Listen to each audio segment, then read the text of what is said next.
Today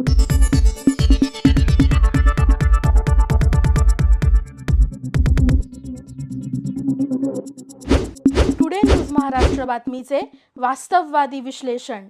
जय जिजाऊ, जय शिवराय, जय भीम।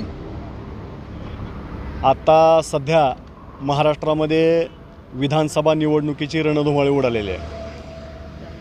अशाच वेळेस महाराष्ट्रामध्ये नवीन शक्ती जी या निवडणुकीला आजमावणार होती, संघर्षयोद्धा मनोज जरांगे पाटील यांच्या माध्यमातून, परंतु जरांगे पाटलांनी काही कारणास्तव संपूर्ण महाराष्ट्रामध्ये जरी उमेदवारी अर्ज मागे घेण्याचा आदेश दिला असला तरी पण संघर्षयोद्धा मनोज जरांगे पाटील यांच्या पाठीशी खांद्याला खांदा लावून ज्या पद्धतीनं या महाराष्ट्रामध्ये काम मराठा आरक्षणासाठी केलेलं आहे, अशा लोकांनी उमेदवारी कायम ठेवण्याचा निर्णय घेतलेला आहे।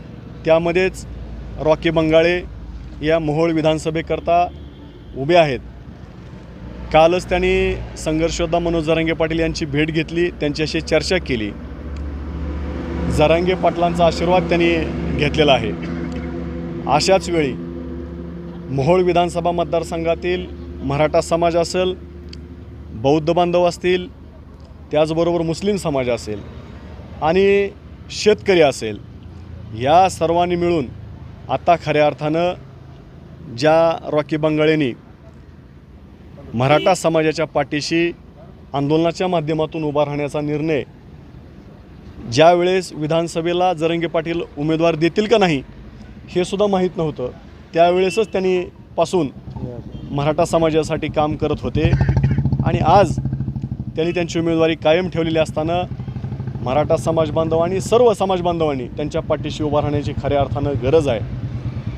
मोहोळमध्ये परिवर्तन करणं गरजेचं आहे, नवीन चेहऱ्याला संधी मिळणं गरजेचं आहे की जो चेहरा स्वतःच्या हिमतीवरती काम करेल, कोणाच्याही रिमोटवरती काम करणार नाही, याचीसुद्धा काळजी या विधानसभा मतदार क्षेत्रातील सर्व मतदारांनी घेणं गरजेचं आहे। आणि मला वाटतंय रिमोटवर न चालणारा रॉकी बंगाळे हा या मोहोळ विधानसभेला आमदार मिळाल्याशिवाय राहणार नाही।